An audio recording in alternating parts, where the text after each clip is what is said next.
जब कोविड की तरह नया नहीं है ब्लैक फंगस, तो अचानक से ब्लैक फंगस के मामले बढ़ने क्यों लग गए हैं? दरअसल कोविड के लड़ाई का एक महंगा गलती है ब्लैक फंगस।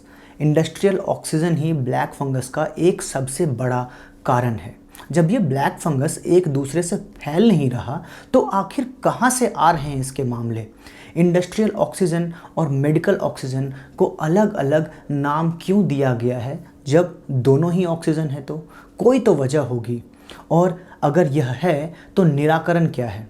अब बात यह है कि कोविड की लड़ाई का एक महंगा गलती है ब्लैक फंगस, और आज के इस वीडियो में आप यही जानेंगे। इसको छोड़कर मत जाइएगा, और यह आपको जानना है और समझना है और सचेत भी होना है। आज मेडलार्ज के इस मेडिकल इन्फॉर्मेशन बुलेटिन में हम आपको बताएंगे कि कैसे इंडस्ट्रियल ऑक्सीजन एक नई महामारी को जन्म दे रहा है। मैं हूं रवि प्रतीक और आप देख रहे हैं मेडलार्ज।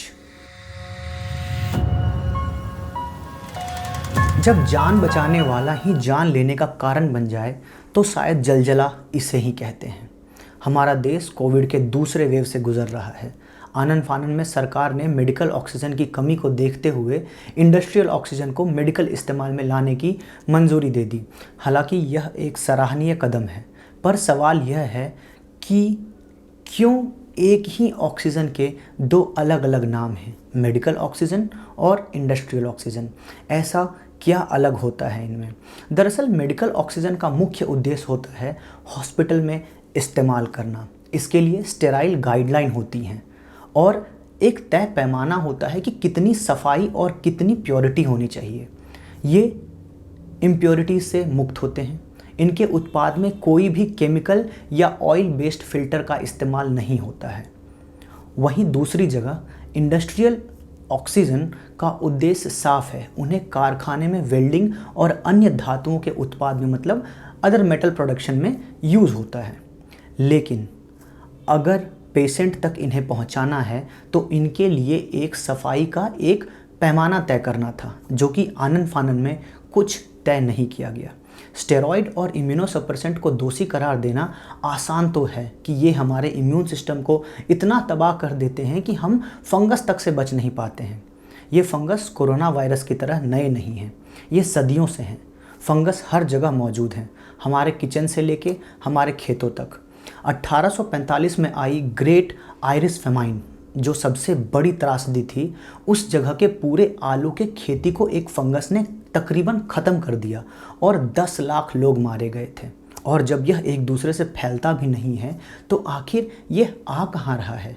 और बीते दशकों में इसके इक्के दुक्के मामले सामने आते रहे हैं, और अचानक से अब ये इतना बढ़ क्यों गए? और ये अचानक इतने बढ़ ही नहीं गए, यह इतने बढ़ रहे हैं कि इनके लिए एक डेडिकेटेड आईसीयू और ब्लैक फंगस वार्ड तक बनाने की नौबत आ गई है, और तो और इन्हें महामारी तक घोषित करना पड़ा है। एम्स के जाने माने doctor professor doctor Uma Kumar, जो रिमोटोलॉजी की एचओडी हैं, वह कहती हैं कि स्टेरॉयड का इस्तेमाल लाखों पेशेंट में हफ्तों के लिए इस्तेमाल करते आ रहे थे, पर आज तक ऐसा म्यूकोमाइकोसिस जैसा कोई केस उनके सामने नहीं आया। पर आज अचानक क्यों? कोविड कारण है या इंडस्ट्रियल ऑक्सीजन के इस्तेमाल से इसे न्योता दिया गया है? ये सवाल पूछते हुए उन्होंने आईसीएमआर और डॉक्टर हर्षवर्धन को टैग भी किया। कुल मिलाके इस ब्लैक फंगस के फैलाव को 3 गलतियों में बांटा जा सकता है। पहली गलती, इस इंडस्ट्रियल ऑक्सीजन के हॉस्पिटल तक पहुंचाने में स्वच्छता का पालन ना करना। मेडिकल सप्लाई में इस्तेमाल होने वाली ऑक्सीजन और उसके सिलेंडर की सफाई का एक पैमाना होता है, और यह इंडस्ट्रियल ऑक्सीजन के सप्लाई में नहीं होता है। आनन फानन में इसका कोई ख्याल ना रखते हुए सरकार ने इंडस्ट्रियल ऑक्सीजन को मेडिकल इस्तेमाल के लिए मंजूरी दे दी। मेडिकल इस्तेमाल में आने वाली ऑक्सीजन 95% प्योर होती है, और आपने ध्यान दिया होगा तो आपको मालूम होगा कि सिलेंडर से ऑक्सीजन मरीज तक पहुंचाने में एक ह्यूमिडिफायर का इस्तेमाल होता है, जो एक पानी भरा बोतल सा होता है। दरअसल ये ऑक्सीजन सूखे होते हैं और इनमें नमी नहीं होती है, इसीलिए इसे पानी से गुजारने के बाद इनमें नमी आ जाती है।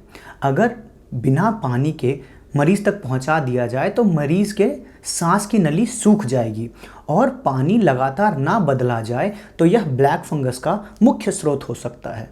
दूसरी गलती है अधिक और समय से पहले स्टेरॉयड का इस्तेमाल। इससे हमारी इम्यून सिस्टम इतनी कमज़ोर हो जा रही है कि पेशेंट अचानक से किसी भी बीमारी से लड़ने के लायक नहीं बच जाते हैं। तीसरी गलती है सरकार जब एम्फोटेरिसिन बी के प्रोडक्शन को बढ़ा रही है, जो कि सही है इलाज करने के लिए, पर यह जानना ज़रूरी है कि ब्लैक फंगस 46 से 90% अपने मरीज़ को मार ही देता है और साथ ही एम्फोटेरिसिन बी बहुत ही ज़्यादा टॉक्सिक होता है। तो अब इसका निराकरण क्या है?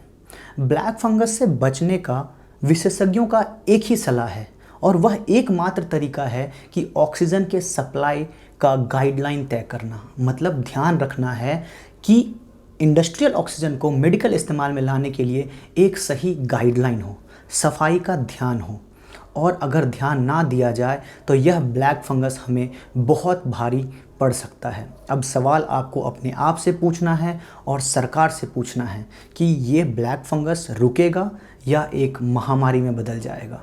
आप हमारे वीडियो को जहाँ कहीं भी देख रहे हैं, आप हमारे चैनल को सब्सक्राइब करें, वीडियो को लाइक करके अपने मित्रों तक ज़रूर पहुँचाएं।